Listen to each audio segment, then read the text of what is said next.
Hi guys, pricing for the 2024 Kia EV9 is out for the Canadian market and every single trim qualifies for the government rebate. In Ontario, we only get federal rebate, not provincial, so every single trim qualifies for the $5,000 federal rebate. But there are provinces that have both federal as well as provincial rebates, so please check for your local provinces which rebates you qualify for. Pricing starts at a lower than anticipated price tag of under 60,000 Canadian dollars for the base trim light rear-wheel drive, $59,995 plus freight and PDI and taxes, of course.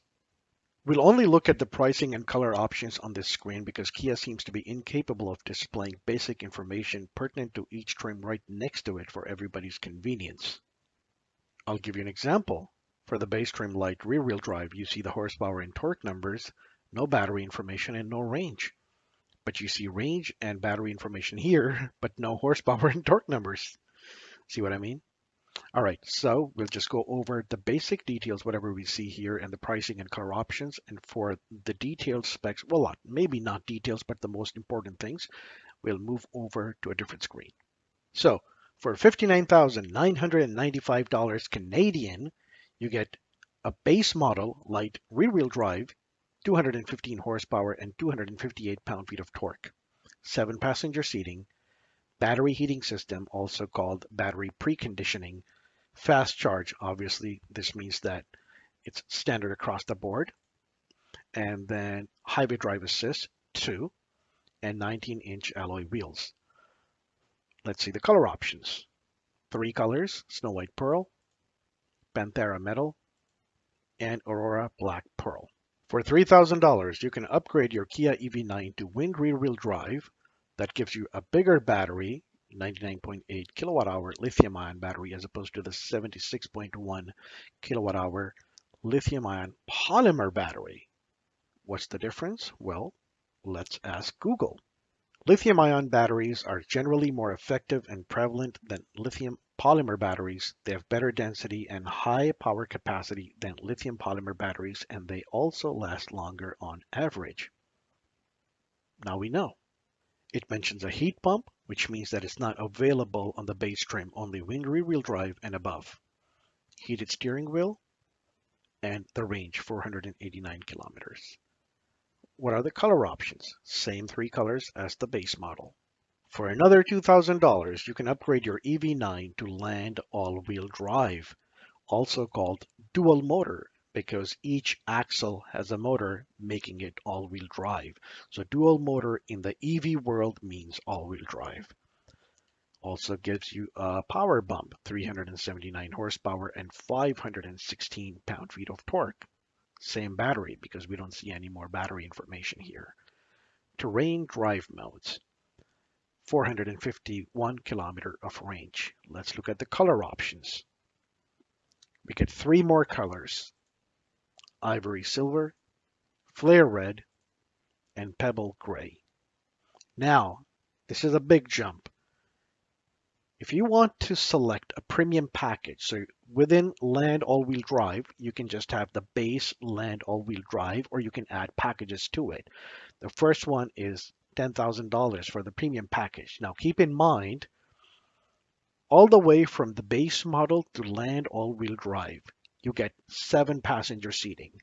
The moment you get into the packages, premium and GT line, they only come with 6-passenger seating. So 2 plus 2 plus 2, which means 2 seats in the front, driver and the passenger, and then 2 seats with the captain chairs in the second row, and then the third one. They're not captain seats, but like you get 2-passenger seating in the third row as well. And that's going to cost you $10,000.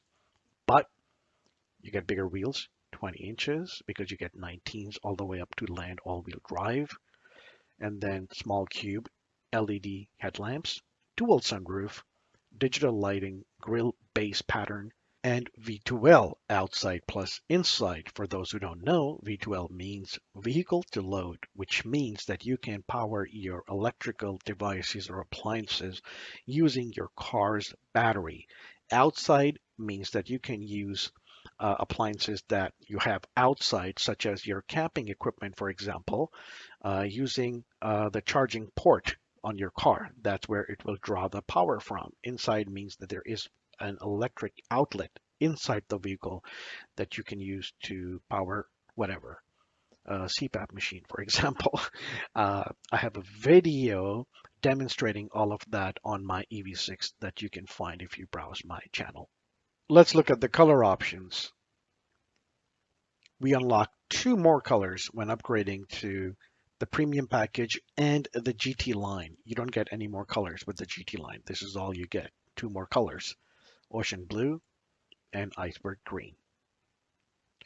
What do you get more with the GT line package? Well, for an extra $4,000, you get 21-inch GT line wheels with aerodynamic wheel covers, digital lighting grille, GT line design elements, front passenger power leg rests, second row power leg rests, head-up display, and power fold and unfold third row. This is actually very upsetting for me. I'm actually upset at myself because I believed the rumored pricing and I ordered the premium package land all-wheel drive. I'll tell you exactly what I ordered. So land all-wheel drive premium package with the Panthera metal and the brown and black synthetic interior. Okay, well, so the interior does not show you the color that you select. It's static. Anyways, no problem. So that's what I ordered. Only because the rumored pricing said the price difference between the premium package and the GT line package was $12,000. And obviously these don't justify $12,000. But for $4,000, I would have done it in a heartbeat. I'm upset because I believed those rumors against my better judgment. The price difference is not that substantial, especially when the equipment you're getting is not substantial. So I should have just ignored the rumors and gone with my gut and ordered it. But it's too late now. I ordered the premium package land all-wheel drive, and yeah, I'm upset. For I don't know what else to say. I don't like missing out on features. I actually use them, and I like my cars fully loaded. So whoever posted those pricing details on Facebook, I hate you. With the pricing and color options out of the way, let's compare the trims now by clicking here, compare trims. And since we've already looked at the colors, we're just going to skip right ahead to powertrain and mechanical. What's interesting is that the light rear-wheel drive model that comes with a smaller battery, 76.1 kilowatt hour, gets 215 horsepower and 258 pound-feet of torque. And the winged rear-wheel drive that comes with a bigger battery, 99.8 kilowatt hour battery, gets less horsepower, 201 horsepower, but the torque numbers are the same, 258 pound-feet of torque on both of them. That's interesting. And obviously, for all-wheel drive, the numbers are the same across the board, 379 horsepower and 516 pound-feet of torque, which again is interesting because based on the rumored information, the GT line was supposed to have more torque. Same horsepower, but more torque. But looks like that's what that exactly was, a rumor. All right, let's look at the rest of the specs. And here's a tip. If you come here to compare trims, you can just type keywords and just search for whatever you're looking for, and it will tell you if all the trims have them or not. Battery heating system or battery preconditioning. As you can see, it's standard across the board. Heat pump. As you can see, all but the base model get the heat pump. Fast charge, standard across the board. Range. The base model gets 370 kilometers on a full charge. AER, all electric range. I'm guessing. I didn't look it up. That just made sense. The wind rear-wheel drive with the bigger battery gets 489 kilometers, and then the all-wheel drive model gets 451 kilometers. All-wheel drive premium package, same 451, and then the GT line gets 435. Wheels, as we've already discussed, 19-inch wheels on light rear-wheel drive, wind rear-wheel drive, and land all-wheel drive. Premium package gets 20, and the GT line gets 21-inch wheels. Looking at the tire size, base model 19-inch, 255 60/19, same size for the wind rear-wheel drive, same size for the land all-wheel drive, but then on the premium package it changes 275 50/20, and then on the GT line 285 45/21. For the EV motor, it says 632 volts for the base trim and 552 volts for the remaining trims with the bigger battery. Shouldn't this be the other way around? I'm not an engineer, but just sounds like common sense. And then again, horsepower, 215 for the base model, 201 horsepower for the one with the bigger battery, and then 379 horsepower for the remaining trims with all-wheel drive. Torque numbers are the same, 258 and 258 pound-feet for both the rear-wheel drive models and 516 pound-feet for all the all-wheel drive models. Towing capacity is important. Both the rear-wheel drive models get a towing capacity of 2,000 pounds, and the all-wheel drive models get 5,000 pounds of towing capacity across the board. Cargo capacity is important, so we're going to take a look at those numbers too. They're the same across the board. Volume behind the first row, 2,314 liters. Behind the second row, 1,233 liters. And behind the third row, 573 liters. Headroom, front, with sunroof. So this doesn't apply to the both rear-wheel drive models and the base land all-wheel drive because it does not come with a sunroof. Only the premium package and the GT line come with a sunroof. And with the sunroof, the headroom is 1,005 millimeters. Information does not seem to be consistent on the Kia website because we just saw that the base model light rear-wheel drive comes with a lithium-ion polymer battery, and now here it says lithium-ion battery. We can scroll up and see. There you go, lithium-ion polymer battery.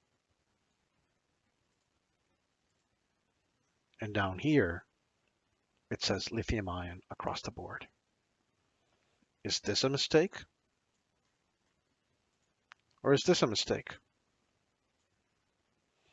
Moving on. Again, incomplete information regarding charging. It says charging level 3, fast charge, and then it gives you time, but it doesn't say from what to what. Usually it's 10 to 80%, but it doesn't mention that. So I'm just going to go with that for level 3. It says fast charging with 50 kilowatt EVSE, max 125 amps, 63 minutes. And with a 350 kilowatt EVSE, max 200 amps, 20 minutes. And obviously that's standard across the board. Let's see how much the EV9 weighs, which is important, especially when it comes to electric cars. Now, curb weight is the weight of the vehicle as it comes from the factory, and gross vehicle weight is with the passengers. These numbers don't seem accurate because, well, they're identical for curb and gross. So I'm just going to ignore the gross weight. Also, it's going to be different in real life because passengers come in all shapes and sizes. They probably have these numbers projected as per the maximum weight capacity of the vehicle. So let's just stick to the curb weight. Maximum curb weight. It says 5,093 pounds for the base model, 5,329 pounds for the wind rear-wheel drive because it gets a bigger battery, so more weight, 5,620 pounds for the all-wheel drive land model, and then 5,814 pounds for the land all-wheel drive with premium package and the same weight for the GT line package. I hope you found the video useful. I know this information is available to everybody on the internet, but then you have to do the work. I did all the work for you, and you can just sit back and relax and just watch. And now that the pricing is out, would you reserve one? Do you think pricing is high? Is it reasonable? Is it low? What would you order? Let me know in the comment section below. And if you haven't already, please like, subscribe, comment, share, and thank you for watching.